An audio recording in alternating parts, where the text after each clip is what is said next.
you for having me. I guess we continue to be distanced this way, but I think it's a nice way to connect. And I think we're doing about one of these a month now and trying to bring some attention to a couple of hot topics. One is mental health. That continues to be something that I've really been probably historically not caring about as much as I should have, and realized how important it is in my own life and wellness, and also, the lives of our people living with Parkinson's and their caregivers out there. So we have been kind of exploring the world a little bit from a psychology, neuropsychology, psychiatry perspective. We've had many of our colleagues from across the country, across the world, sharing some of their ideas and sort of tips on how to live better with Parkinson's. So in this holiday season, I wish you all well. And I think that one of my passions is really around wellness, things that you can proactively do as somebody living with Parkinson's to live better. That includes lifestyle choices, things like the exercise and meditation, yoga, possibly.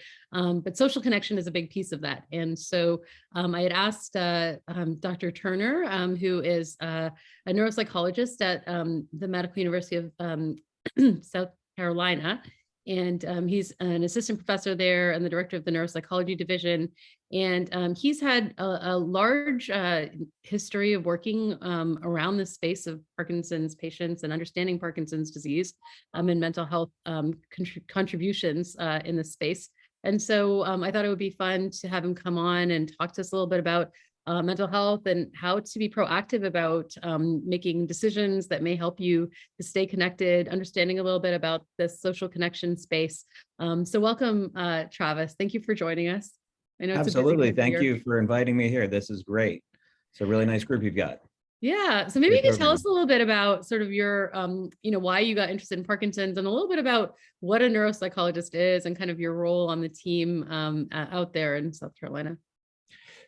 Sure. So actually, I kind of, this is weird, but I kind of figured out that I wanted to be a neuropsychologist the first semester of my freshman year of college. I took psychology because I heard it was an easy A, and I wasn't sure what I was going to do. And it was kind of an easy A.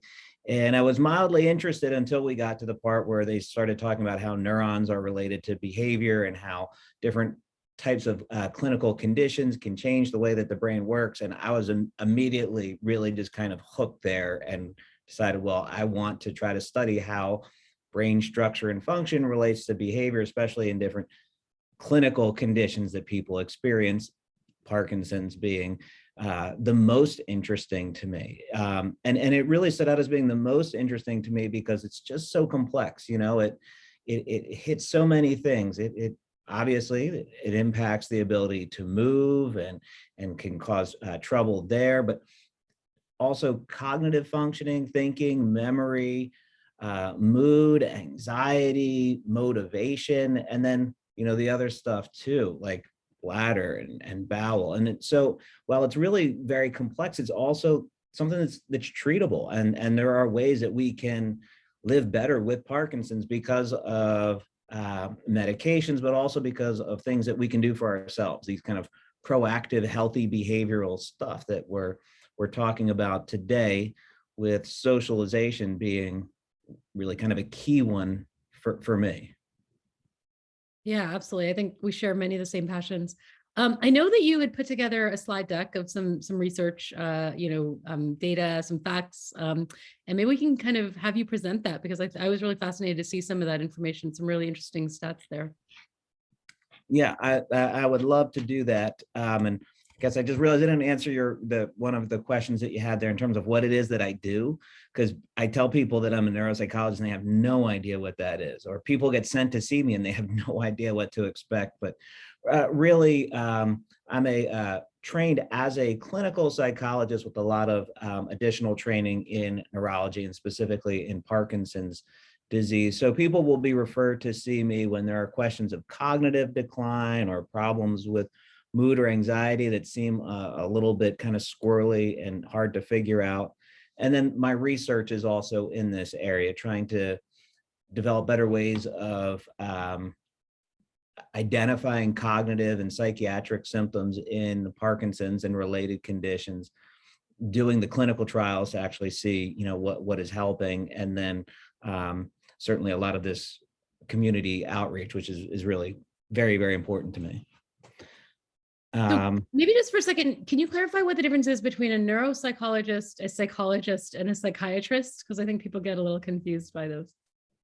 Sure. So I'll start with a psychologist because that's maybe the easiest. I don't know. So a psychologist is generally going to be someone that is focused on doing therapy, behavioral interventions like cognitive behavioral therapy, for instance.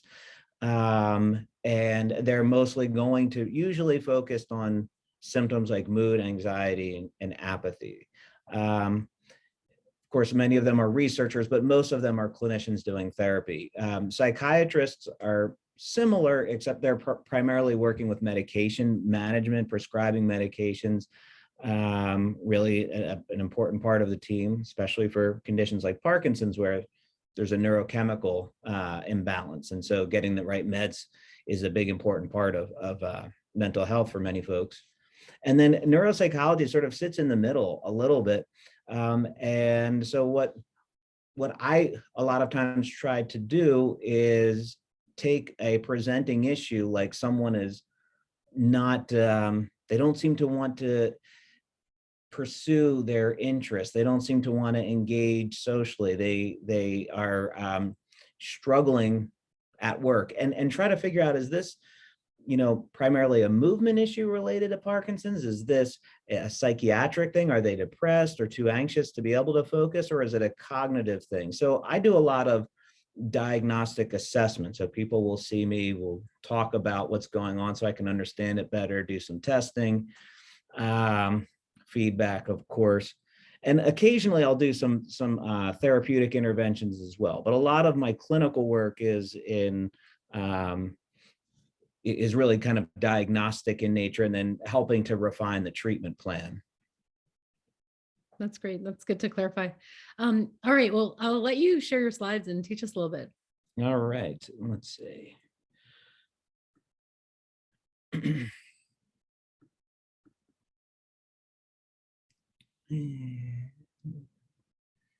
On with the show.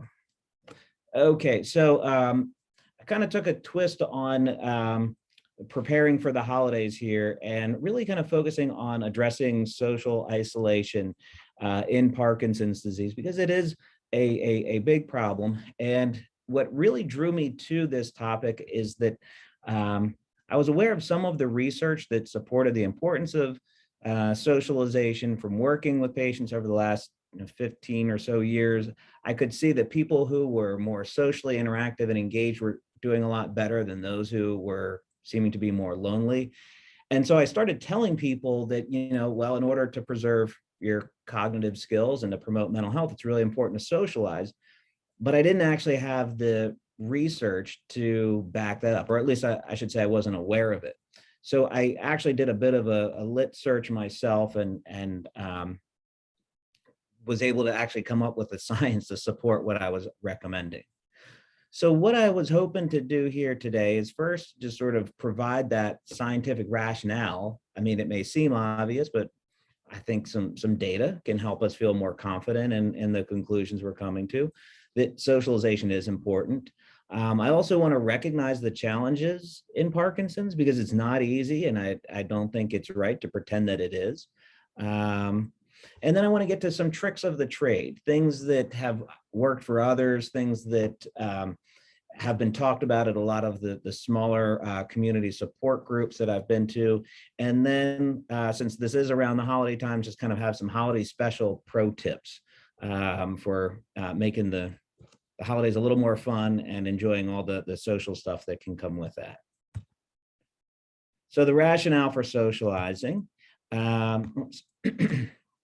Well, first of all, there's kind of this lure that as people get older, they stop interacting, they stop going out, they stop spending as much time. And this really, I'm not exactly sure where it came from, but there really was this kind of idea that with aging, people kind of move off into their own kind of space, and it's a lonely, desolate place. But that's actually, while that can happen, that is not the standard. And so some researchers surveyed thousands of people various places across the United States. And what you can see in this graph here is that actually with aging, people end up socializing more, which is a little bit kind of counterintuitive to sort of this idea that people become reclusive as they get older.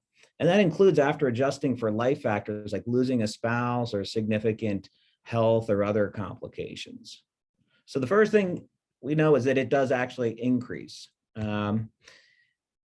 There were a number of studies. I'm sure Dr. Subramanian, you're familiar with these. There was a large study by Yale, and the big conclusion there was that the number of interactions that people have seems to be the main important thing. The MacArthur studies on successful aging seem to focus on the quality of the interactions, the intimacy between the people that one was engaging with. Of course, we know, they're both of these things, I'm sure, are true. It just depends on how you ask the question. And then this other study from Hopkins looking at people in the Baltimore area, which I thought was really pretty cool because what they found is that the social environment of where people were living was as important of a predictor for dementia risk as their ApoE4 status, which is a big a big genetic risk factor for developing Alzheimer's disease. So that's really pretty powerful that the environment, the social environment that one lives in is as big of a determinant as the genetic background. So you can't do anything about your genetics, but you can do things about your socialization. And then I believe this is the group from Rush. They followed people with Parkinson's. So this is very important for what we're talking about here. And just looking at motor functioning. So forget the non-motor stuff like mood and anxiety. Just looking at motor functioning, what they found is that people who identified as being lonely, particularly lonely at baseline, were much more likely to show a precipitous decline in movement compared to those who did not endorse that. And then finally, this is some really cool research. Some of you might recognize the first name here that's cited. A study that was, I guess the data, as I understand it, was collected a bit ago, but published only maybe about a year and a half ago. So I saw this, I thought, oh, this is great stuff. So we are always promoting exercise. I'm sure you've all heard that before. There's rock steady boxing and all this, there's Parkinson's moving day and so forth. And absolutely, if you look at with 0 being, as I understand it, kind of the average overall for progression of symptoms, and minus being better, so slower, and higher being worse. Exercise indeed showed that there was people who were exercising more, showed less progression. Now, if you look down at the bottom, I have a lot of stress and I am lonely. These people were really showing faster progression. Is that a fair accounting of what we're seeing here? Yeah, I mean, I think we talk about this and we say, the beneficial effects of exercising 7 days a week for 30 minutes a day. Those are things like we really believe that exercise is medicine, and this is something that we can modify our symptoms with and progression with, is what we believe in our study after study, even though that hasn't been fully accepted, I think, in the field, but people are getting there slowly. That the negative effects of loneliness, of being lonely, are as bad for you as the beneficial effects of exercising 7 days a week for 30 minutes a day. And so if we have these patients, who haven't been able to exercise, who've been really socially isolated, it's sort of a double whammy. But, sort of the flip side is that we have, some potential places to intervene. And sometimes you can get kind of a 2-for-1 benefit with trying to socially connect and try to exercise. So that's sort of how we interpret this slide. Yeah, I think that's where things like rock steady boxing really have that special sauce where they combine the two of them together at the same time. Absolutely. And so the last little bit of data that I'll share with you is a study that looked at loneliness in care partners for people with Parkinson's disease, which is also really important. I know we have a number of care partners in the audience today. And the first big takeaway is that the loneliness that PD care partners experience is consistent with what we see in care partners for people with Alzheimer's dementia. An important thing here, though, is that patient characteristics, meaning the severity of their illness and the other complications, only explained a small amount, 12%, of the loneliness that the care partner experienced. So it is a part of it, but it's not all of it. And so that the other stuff that they could actually identify here were things like less social support and not attending a PD support group. These were factors that actually explain a lot of that that loneliness. And so again, those are bolded because these are things that we can do. These are places where we can intervene. So I think this is not just a talk for people with Parkinson's. This is a talk for really all of us. So let's talk about some of the challenges with Parkinson's disease and just get the obvious ones out of the way. So of course, mobility is going to impact where you can go and how far you can go. And so certain activities may not be possible. Tremor can be an issue, especially if it presents in a social setting and leads to anxiety, self-consciousness. Changes in speech, the hypophonia, the softer voice can be an issue, or trouble finding the words or forming the words, having that kind of fat tongue. Problems expressing emotion, all the nonverbal communication that can be impacted by having that less expressive face. The medication schedule, being kind of bound to that, can limit the time that you're able to do things, or how long you can do them before, and needing to take breaks to take medications in some settings. I think most everyone here with Parkinson's can attest to the fact that alcohol and Parkinson's just don't mix well. If there's some problems with balance, the alcohol is not going to help that, and it doesn't agree with a lot of the medications that are taking. And so much of socializing involves alcohol, unfortunately. And then there's also just the fatigue that comes with it, and the bladder and bowel issues that can certainly put a rain cloud over an event. So these things are real, and they exist. So let's just I just want to make sure that we're not overlooking them or diminishing them. And there are some other things too. There's issues with motivation and pleasure. So there's a word that you've probably heard a lot, apathy. When we talk about apathy, we're talking about a behavioral issue where people are not doing as much. They're not showing that same level of interest, enthusiasm, or concern for things that they used to want to do. Basically just not doing as much. And then anhedonia, which is the diminished ability to experience pleasure. And so both of these things can occur in Parkinson's. And we know that dopamine is a big important part of this. So, of course, if you're taking medication for Parkinson's, it's probably working with dopamine.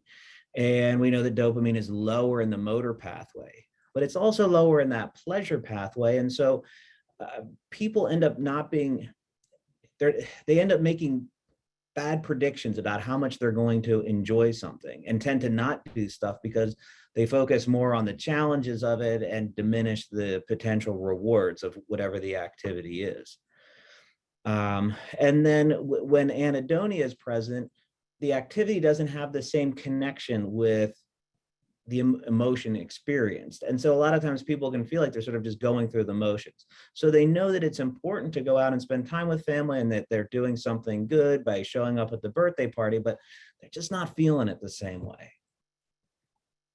Of course, there's anxiety too, really very common, at least 25%, maybe bring that up to 50%. There's the social anxiety that I had mentioned earlier. Wearing off anxiety too. This is where the medications start to trail off. Usually the witching hour is like 3 to 5 p.m. when people are just feeling not right, and they're kind of between doses. And there can be a lot of anxiety there, even some panic symptoms in some cases. There's also the fear of falling. That's a big one that can end up being a limiting factor when it comes to people wanting to go out and about and socialize. And then some of the cognitive impairment that's often present, Problems with attention and focus, decision making, thinking quickly, can lead a person to feeling overwhelmed in settings where they once felt quite comfortable and engaging. I want to touch on this one here because this for here, this is one of my little soapboxes that when I hear about it in clinic, I get all fired up. So hearing loss, fancy term, presbycusis. So we all know that hearing loss declines from about age 30 onward, and it's faster in men for a number of reasons. One of which is that we do dumb things by exposing ourselves to loud sounds like guns and loud engines and play our music too loud. But there's some other factors as well. And there's actually some recent studies that show that hearing loss can be greater in Parkinson's disease than in the general population.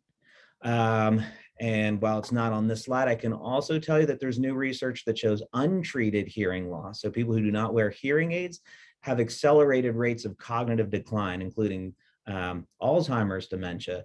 And they think it's actually a causative thing, that by not treating the hearing loss, people are not engaging as much, they're being more passive in social settings, and this is leading to loss of brain plasticity and advancing of neurodegeneration.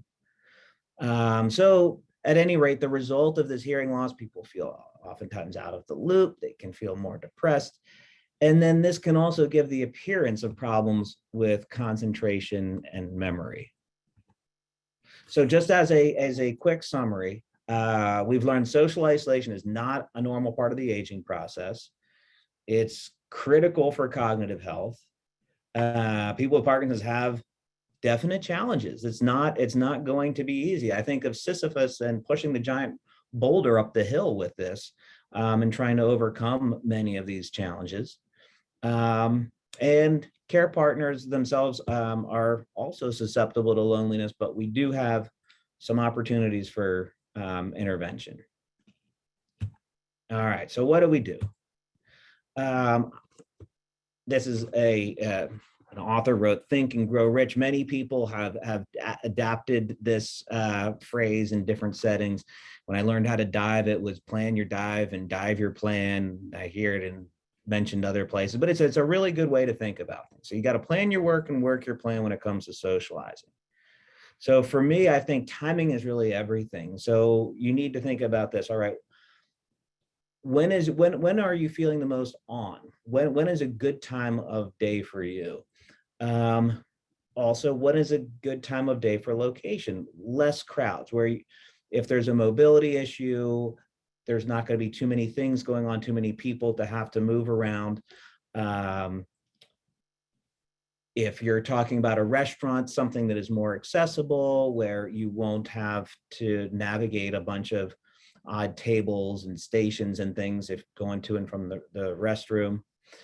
And also the length of the activity. So I think we can all sort of recognize that more is often less, right? You go to a party, you stay for a certain amount of time, it's great. And then, if you're with someone and they want to stay longer, then, the fun kind of trails off towards the end.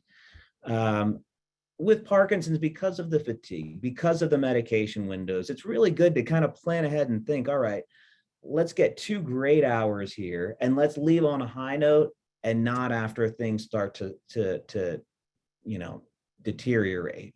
So it's good to really kind of plan how long you're going to be there.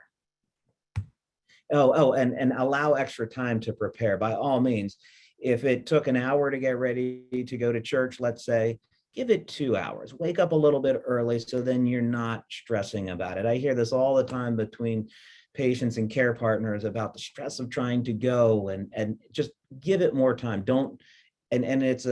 It requires a big shift because it's taking you a half hour, an hour to get ready all your life. Now it's taking longer. So just get ahead of it by planning for more prep time.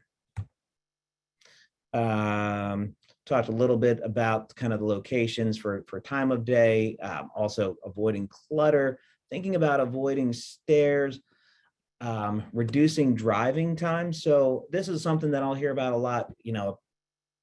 One person lives, say patient care partner, they live in one town, their kids live about an hour away. And so the whole deal was that they would, meet in the middle for dinner, some day of the week.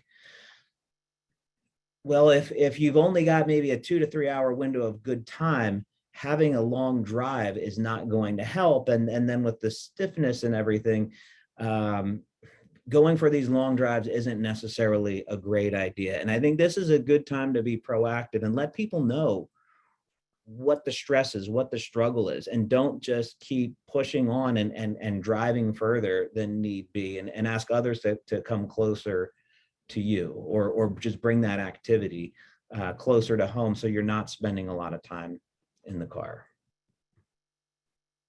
One of the things that I consistently hear about as being an important ingredient of a good time is a smaller group.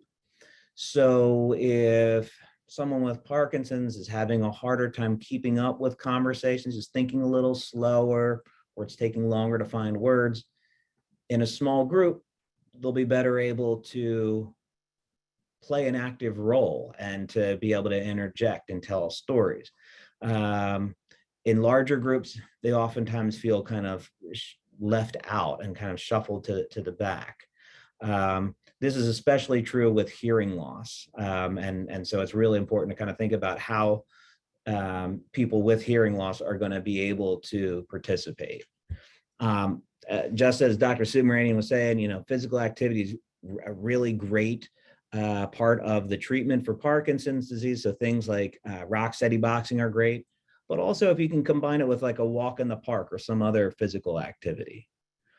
I think support groups are great, but it can't be just that. You can't just go in and, treat a monthly support group like it's, just, okay, I go to church on Sunday, I go in and I leave. No, the support group is there to build from it's not, it can't be the only thing. You use the support group to facilitate further social interactions. And I think it's important to challenge some of these perceived limitations. Oftentimes I hear people saying that they can't do things anymore because they can't do them the way that they used to. Oh, I can't golf anymore. I can't do 18 holes. Well, what about 9 holes? Yeah, I could do that, but what? Are you trying out for the Masters? No, then go out and do what you can do. Oh, I like to fish, but you know what? I can't be on a boat. Well, do you have a dock? Yeah. Well, were you a professional fisherman? No, you were going out there to be outside and to be with people.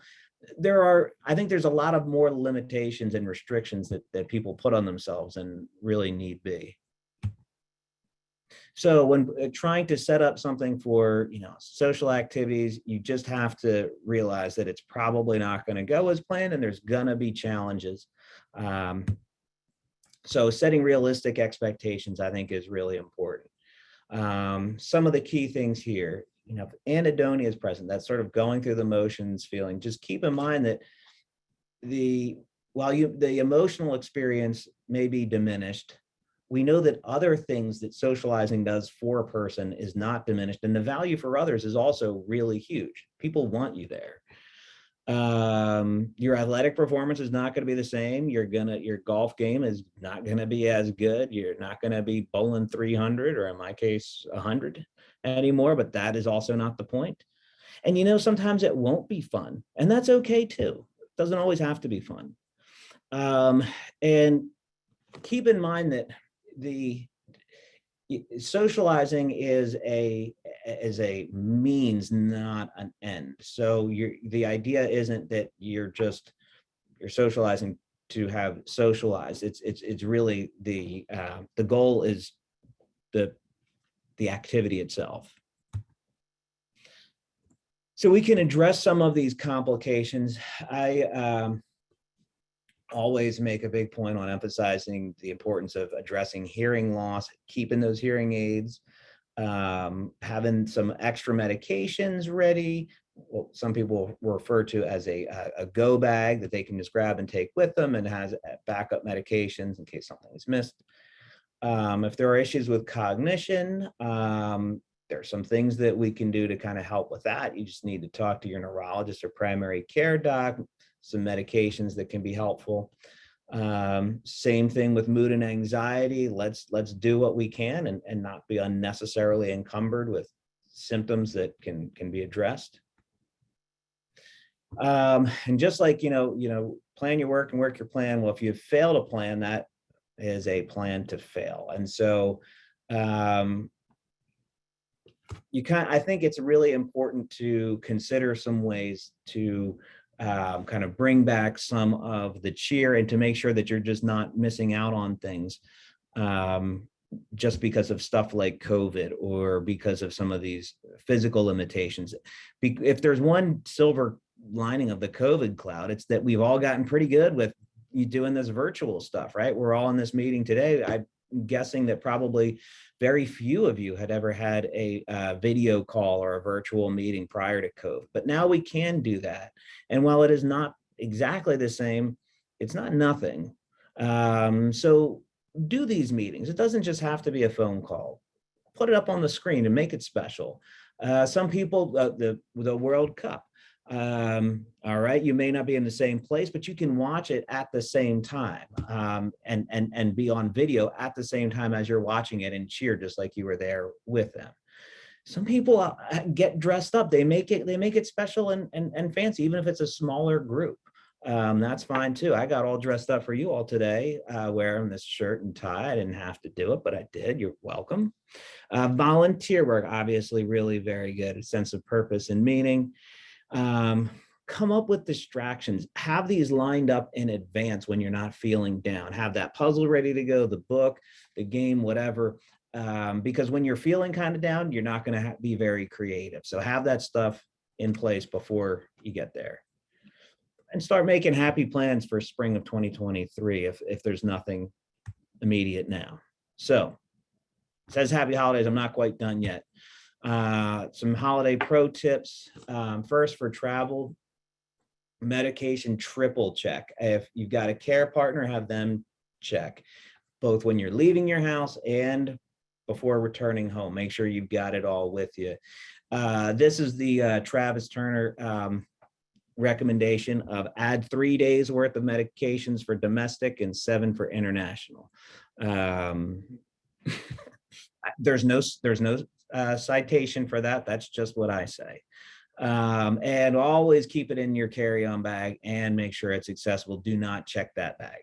By no means. I've heard some crazy horror stories with that. With the airports are terrible. Plan ahead. You know what? You're going to have a long day of traveling. Sure, you could walk from one terminal to the next or one gate to the next, whatever. But you know what?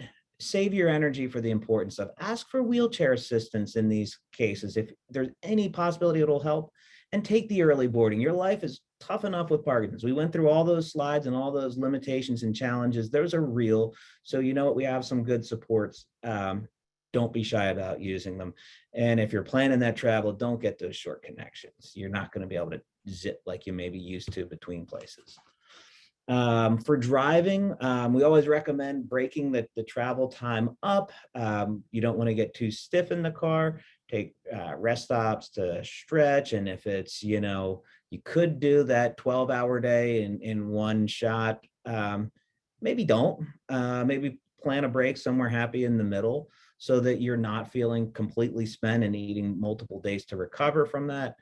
Avoiding fast food, especially for people with GI issues. This is not your friend. And if you can try to avoid traffic beyond just the part of, who wants to sit in traffic, some high traffic times can be very anxiety producing for people with Parkinson's, especially when there's visual spatial complexities there that can really increase the anxiety. And if travel anxiety is a major issue, I'd suggest you talk to your doctor about whether an as needed type of medication might be worthwhile to try to reduce some of that travel anxiety. And when you're away from home, I had attempt to, and I thought, no, let's do the double cross out on that.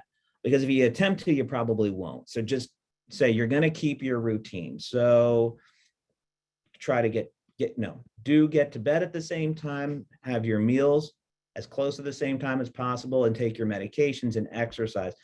Routines are really, really important. As as you know, for making sure that the medications are working properly and so forth. So this is a really big thing.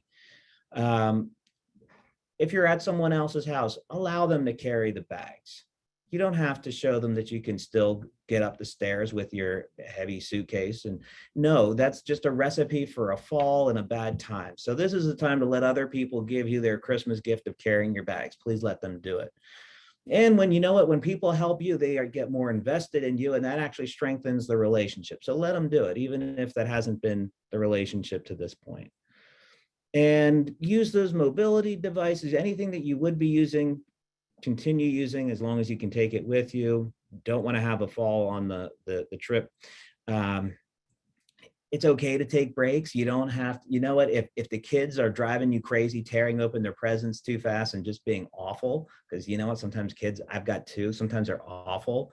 When it comes to lots of presents and things, just take a break. It's fine. It's fine. Obviously the alcohol thing, that goes for all of us. And then with bladder and bowel issues, these can be really big because, you know, when you're outside of your home, it disrupts all that anyways. For all of us, Parkinson's issues magnified. So think ahead, eat your fiber. If you use one of those pastes to help with GI, take that with you. Buy some soft wipes so you're not stuck with your cheap relative single ply.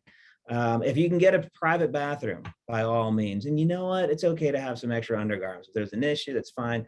You could put parentheses, Ziploc bag too, whatever it is. You don't want these things getting in the way of your good time. And you are going to need some help. Without getting too much into the weeds here, make requests of others. Like I said, the holidays are a great time to help other people. People want to be asked. Give them that gift. And I think you are gonna, I mean, you will have to compromise. Keep that in mind. You can't be stubborn on your traditions, you know, like National Lampoon's Christmas Vacation. He's got to get the trees and the lights and everything, right? You can't get stuck on those things. You know, you can try to keep them, but recognize that with Parkinson's, everything is different. And so the holiday may be a little bit different too. And I have the things about spending money bolded, just because to me, this is a situation where money spent could be worth it. So if you're having a hard time doing some of the virtual stuff, connecting with people, get a better device maybe, or get a better plan, even if it's only just for the holiday season.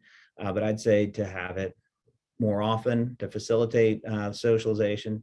And then with the travel, don't get that cheap flight from Kayak that has you with 7 connections and so forth. I mean, that's all great if you're 20 years old and on a shoestring budget, but you know what, like, do yourself a favor and get the plan that makes sense. Add an extra day on either end of it, or whatever the case may be, so that the key parts of the holiday are really protected, and the stage is set, so to speak, for a good time. So in conclusions, social activity is really critical for our well-being, cognitive, motor, emotional, spiritual. Parkinson's presents lots of challenges, but these are things that we can overcome. These are things that can be addressed with a little bit of creative problem solving. And COVID has certainly shuffled the deck on all of us. Thankfully, we're returning to normalcy in most ways, but we still really need to be proactive and creative. And so I would just really then emphasize, you know, being assertive and in asking for things that will make it better, and being flexible, and then planning ahead are really the key things to keep in mind, so that you can be social and also really enjoy these holidays. So that's what I've got. So thank you very much for the time, and giving me the opportunity to share all this. Looks like I went a little bit long. I'm sorry about that. Hopefully. It was perfect. It was perfect. I mean, it's great to just see all these tips in one place, and what a wide variety of things that can really affect our well-being, right? So I think historically we've spent as neurologists a lot of time thinking about the motor function and worrying about the tremor, but there's all these things that affect your ability to get out of your home, to connect with people, are often in the non-motor realm, and also impact, um, those non-motor realms pretty significantly when we can't engage with people. And it's just interesting in the hearing, all these other pieces that we don't necessarily think of as Parkinson's docs can also affect, these things. I think, thank you for putting that slide deck together. It's so clear and well done, and does highlight often sort of the mental barriers, I think, that we often, not just people living with Parkinson's, but a lot of us, put in the way of getting out and about. And so I think there's been I think this has resonated a lot. There are people putting in the chat about how they've been using some tips to get a little bit more out there. So people have definitely agreed that alcohol and Parkinson's does not seem to jive well. There's something about women and Parkinson's and the young onset women's group that seems to help people in reducing stress and getting a sense of how to connect with each other. And I think that that's been kind of nice for people to try to resonate with each other and within a shared space. And I think, the things like the PMD Alliance have these sort of subspecialty groups that I think people can find, connection that may sort of resonate more with them. But I think, there are a lot of people who are saying, sometimes they'll use Google Maps or something like that to help with finding parking, planning ahead, things like that.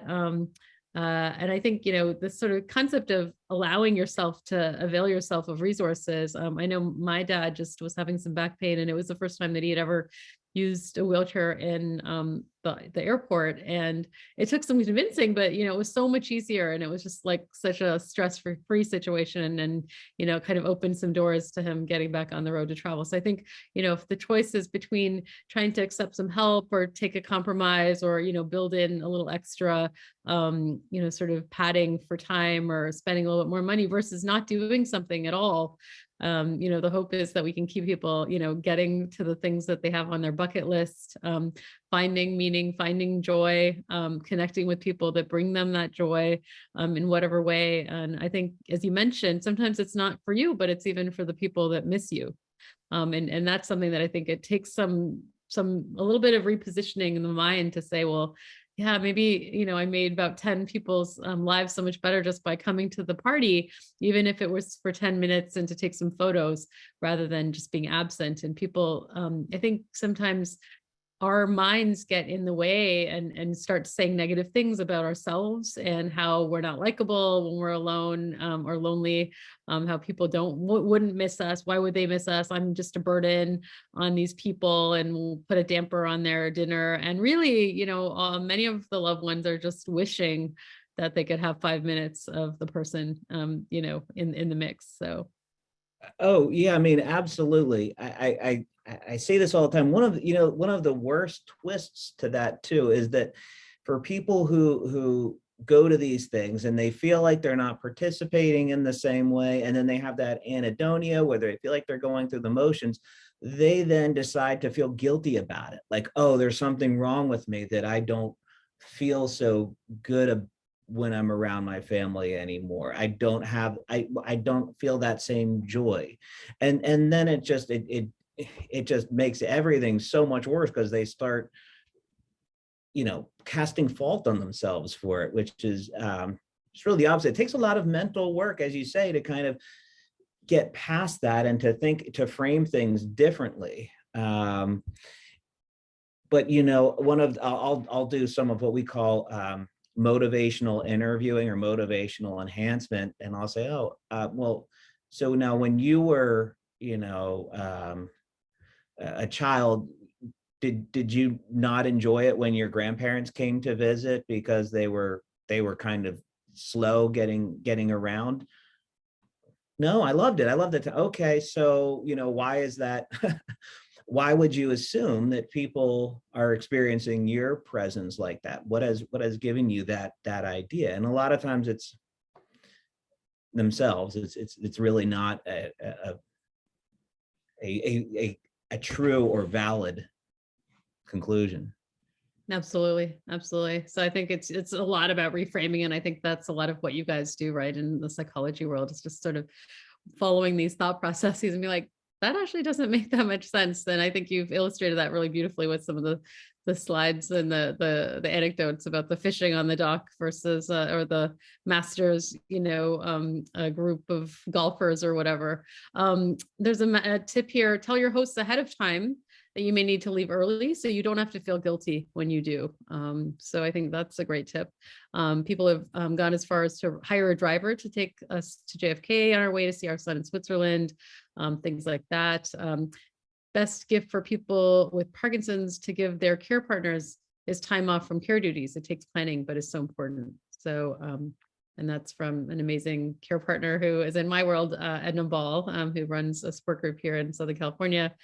And and another shout out to sort of apathy and how disabling it can be. So what do you say, Travis, to the person who is just sitting here watching this, could barely even sign on, and was like, it takes a lot of effort just to, kind of muster myself out of bed to do very basic things. How do we get that person to engage in any of this? Yeah, great question. I actually have a talk that I've done before that's the title of it is I don't think it will be that good to go to this presentation. I probably won't learn anything from it, or something like that. So it's probably not worth my time to go to this presentation. And the way that I try to, there's lots of reasons why people may not be motivated to do stuff, right? So with Parkinson's, everything is harder, like we were talking about. But kind of besides all that, people do better when they do more, when they engage more, whether it's socially or with hobbies or with physical activity. And so what I talk about are these reward prediction errors. And it kind of goes back to sort of just remembering that dopamine is lower in Parkinson's. And that, I mean, we all know that. That's why there's the motor symptoms. And it's also lower in that pleasure pathway. And so when it's lower, a person's ability to predict how much they'll enjoy something is off. It's just wrong. And so while the challenges really are there, they tend to get magnified, right? And the potential benefits of like, oh, how much will I really enjoy going to this concert thing tonight? They all get diminished. I've heard Beethoven before. He's fine. I got to see whatever, and it's not that great to get dressed up or whatever. And so the cost and the reward balance gets tilted such that a person doesn't do things. And so what I've tried to do is help people reassess those weights, and to start with something that they think that they will actually enjoy. And before doing it, it's a simple exercise on a scale of 1 to 10 or 1 to whatever, rate how much you think you're going to enjoy it and how much work it's going to be to do that thing. And then challenge yourself to do whatever it is. Go to the gym, see a friend, you name it, something that you've been hesitant to do, or maybe even something that you've given up. Then do it. And while you're doing it, try to make a little note of how much are you enjoying it and how much of a pain was it really to do the thing. And then afterwards, same thing, make those, as soon as you're done, make those ratings and see if you're not making these reward prediction errors. It turns out that many people really do. And by gathering this data, you can at least say, I'm bad at predicting this. So you know what? Next time this thing comes up, I'm just not going to think about it. I'm going to go ahead and do it because I know that my predictions are poor. This is, for me, I've seen this exercise really work with some people who get caught up in the apathy bit. And I could go on more, but. Yeah. No, I think that's right. I think it's, getting started is sometimes the hardest. So I tell people just go, show up. And even if you want to leave in 5 minutes, that's okay. But, just getting there is, kind of a huge, sort of part of it. And then a lot of times once people are in it, they find that they actually don't want to stop, or they actually enjoy it. So Right. it's just about getting dressed and getting out the door every day if you can. Even small things like that, going, even if it's just to go down to the mailbox to grab your mail. But these small things can really set you in a place where you can then tackle bigger things. And it's like one step at a time. There's a question about un sort of predicted guests showing up, and how to handle people who drop by unexpectedly over the holidays. How do we handle that? And that may not be a Parkinson's specific issue. Yeah, I don't know that I have any great ideas. That sounds like the only advice I could give would be bad advice, and that would be I'd let my wife kind of feel that. Don't do She that. loves that. It's probably I your don't know. What any thoughts on that? Somebody wrote here, set boundaries when you answer the door. Tell them you only have 10 minutes and you don't have food to serve so you get as much visit as you want, basically. So when it's not about food, and I think a lot of people feel the need to entertain and take care of somebody else, and it becomes this whole, process of then feeding and cleanup and stuff like that. So I think what I would say is if they're dropping by to see you because they feel like you're lonely, then I think, having a 5-minute interaction, perhaps if it's awkward for them to come in your home, maybe say, hey, let's sit out here. Love to talk to you for a few minutes. I have some things on my schedule today. I apologize. Let's find a time, that's convenient for both of us in the future. So it's not, unpredicted, but, you're still not being rude and hiding in your house and then feeling bad about the person, schlepping out there. And who knows, it might be somebody else on this call who's listening to us saying, go knock on your neighbor's door and try to engage them. So, I think it's a two-way street. People are trying to, proactively engage people who they may see as not engageable, but, you're not forced to keep a perfectly pristine house or Christmas gifts or food or any set table or anything like that for people who you haven't invited to your home. So I think the boundary setting and taking a few minutes to be courteous and social for a minute, and then say, let's find a time that we can mutually schedule in the future, I think is a reasonable thing to try to do. So sometimes they are the best as you have not had time to plan your apathy. Yeah. That's brilliant. I love it. Y'all are funny today. Okay, well, that's good. The comments about using this and my, our holistic time as something to start your engagement it has not been lost on me. I really, I value seeing you guys and have for the last few years. And for those of you, Janice and Marty, thank you for that sweet comment. I do appreciate it. And it's been lovely to come here and feel like I can engage all of you in this space, and kudos to the PMD Alliance for hosting this as well. So I think there's one comment on the beneficial effect on social activities and activities like reading, thinking most of days by a small intellectual people who are not lonely and enjoying being alone with their daily doings. So I can speak just briefly to that for my thoughts. So I think we've really undervalued the value of social connection, and it's a basic human need. So I think we all need it. The fact that people are contemplative, and I've done a lot of study in the mind body practices, but a lot of that time you're actually doing some of these practices with other people. So you're maybe meditating, reflecting on internal thoughts and breath and things like that, but you're still in a group. So I think that is something that many practices, many religious practices, spiritual practices across the world have, group dynamics of people coming together and being reflective. So I think, if you're somebody who has, meaningful relationships and you don't need to be engaging with other people and you prefer to be alone sometimes, I think that's fine. But that's not the majority of most people living on the planet today. There's a lot of people who report the subjective feeling of loneliness, which is really this gap between the feelings that they wish, the relationships that they have and the relationships that they want. And so that should not be discounted, that there are people who want something more, and we should be able to hopefully come together as a community, as support group leaders, as doctors and psychologists and psychiatrists and everyone, to hopefully help people who are interested in finding more connection. And once we identify this and we screen for it with some pretty simple questions, and we don't ask this enough, we don't realize this is something that can affect health and cognition and all the things that you've beautifully described today, Travis. I think we should try to connect with each other and value this as part of the medicine that is, important for holistic care of people. So not just our patients, but all of us and the caregivers as well. You need specific time away sometimes from your person that you're caring for, and sometimes just a friend or family member, something out of the home, somebody else to sort of connect with, or a group to connect with. So urge people to do that.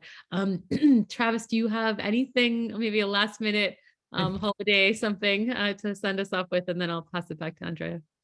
Well, yeah. So again, thank you so much for everyone for coming here and for inviting me. This is really great. This is socialization for me. So I'm sitting here benefiting. So thank you for that. And yeah, just I'll find a little touch on that last bit. You don't have to become a social butterfly. You don't have to become a person that you're not. If you're introverted and that's how you've been, that's fine. It's a matter of just pushing yourself to make sure that you stay socially active and engaged and continue to foster those meaningful relationships. And I'm not trying to close this out like a Jerry Springer or some dumb talk show, but with some pleasantries, but really these things are important. So I'd encourage you to keep with it, put the work in. Absolutely.